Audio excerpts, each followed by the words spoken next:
आज के इस वीडियो में हम लोग देखने वाले हैं क्लास 5 इंग्लिश बिहार बोर्ड का लेसन 2 का क्वेश्चन आंसर, जो हमारा है शीर्षक the smell of bread and the sound of money. इस अध्याय का क्वेश्चन आंसर इस वीडियो में जानेंगे, तो वीडियो को अंत तक देखिएगा। एंड चैनल पर नए हैं तो चैनल को सब्सक्राइब करके बेल आइकन को प्रेस कर लीजिएगा।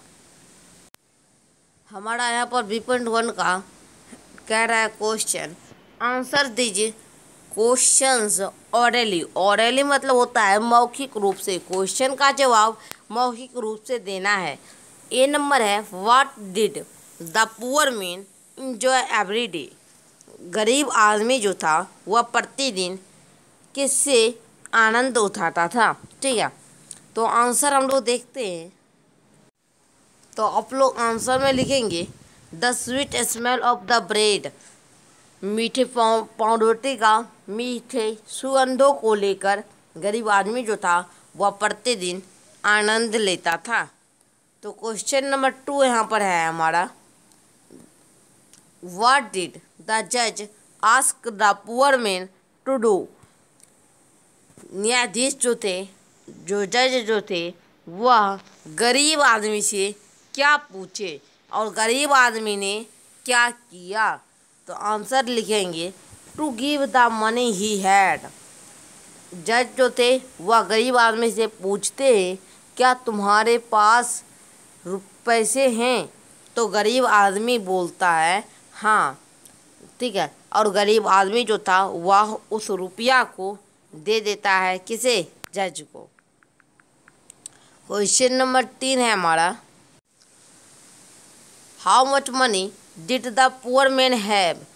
पुअर मैन के पास कितना रुपया था, तो आंसर लिखेंगे 2 स्मॉल कॉइन्स। 2 छोटे सिक्के। ठीक है, 2 सिक्के थे। डी नंबर क्वेश्चन है यहाँ पर हमारा व्हाट डिड द जज डू विद द कॉइन्स। जज ने उस सिक्कों से क्या किया, तो ही जिंगल्ड देम। वह उस सिक्कों को खनखनाया and return back to the poor man, और उसे गरीब आदमी को लौटा दिया। नेक्स्ट है हमारा C.1 का राइट ट्रू और false against each of the following sentences. A में है the baker was a generous man. Baker जो था पाउंरोटी बनाने वाला वह एक दानी आदमी था, तो ये गलत हो जाएगा। The baker was angry at the poor man. Baker को गुस्सा था किस पर, गरीब आदमी पर, तो ये सत्य है। ठीक है, ट्रू हो जाएगा। The poor man had 6 coins.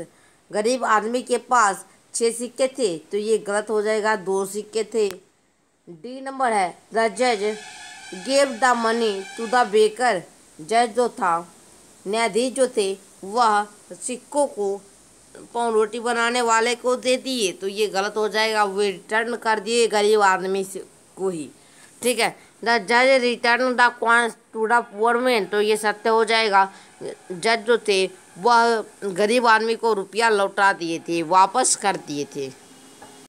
Next हमारा क्वेश्चन है यहाँ पर tick the option to complete the following statement. Right option पर टिक लगाकर आप लोग को कथन को पूरा करना है। देखिए, एक में है द बेकर टूक। पाउंरोटी बनाने वाला ले गया द पुअर मैन टू।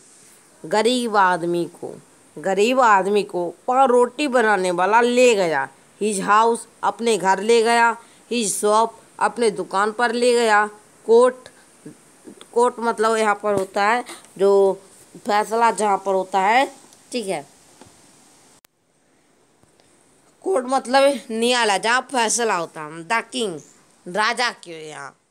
जो गरीब पाउंरोटी बनाने वाला था वह गरीब आदमी को कहाँ ले गया, तो कोर्ट ले गया था, न्यायालय ले गया था। ठीक है, जज के पास ले गया था।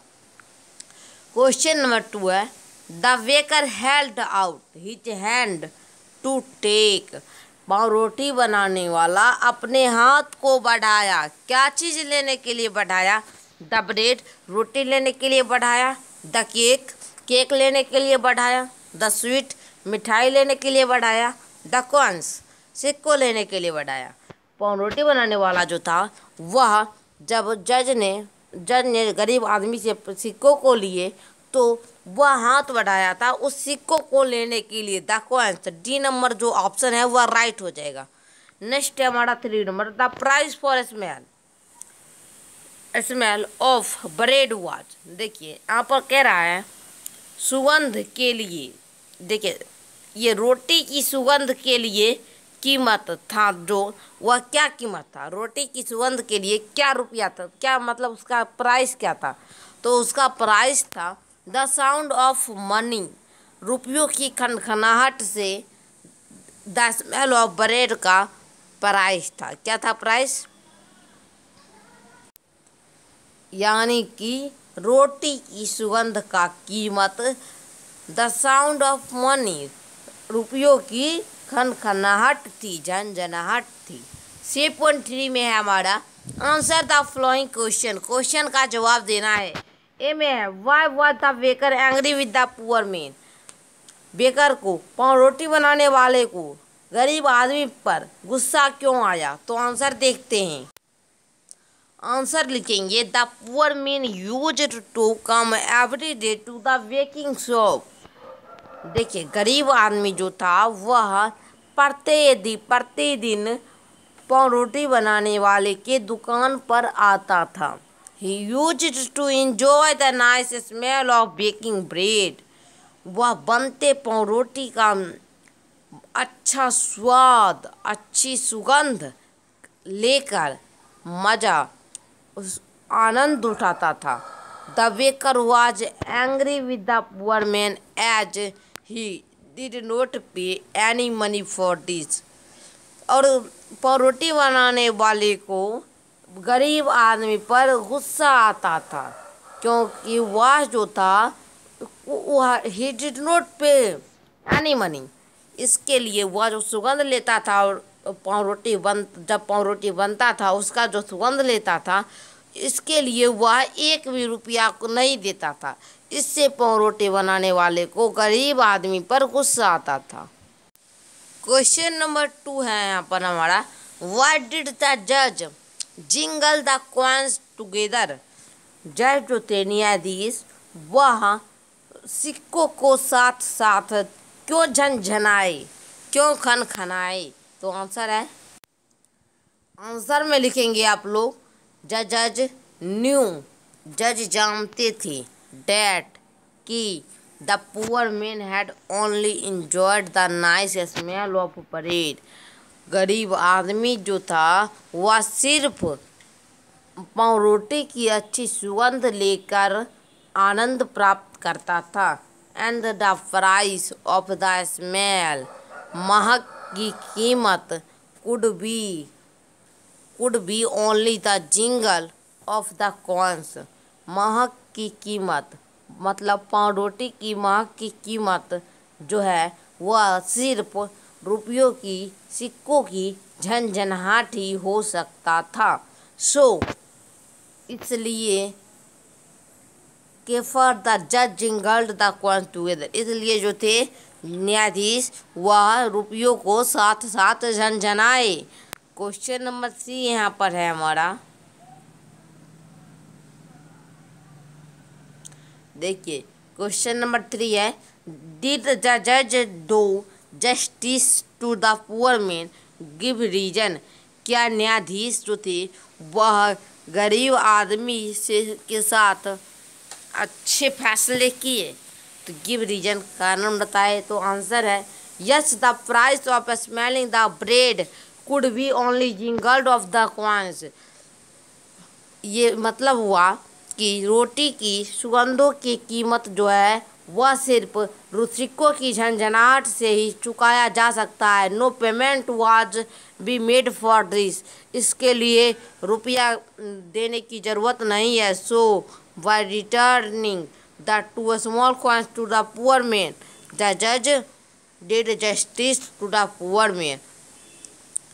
जो इसलिए वह जो न्यायाधीश थे वह 2 सिक्कों को गरीब आदमी से लौटा दिए, इसलिए जज जो थे वह गरीब आदमी के साथ फैसले जो किए वह बिल्कुल सत्य किए।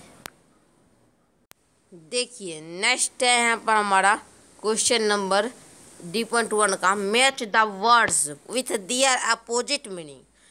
इस वर्ड का, इस शब्द का अपोजिट मीनिंग इधर दिया गया है, उसमें आप लोग को मिलाना है। तो चलिए हम लोग देखते हैं।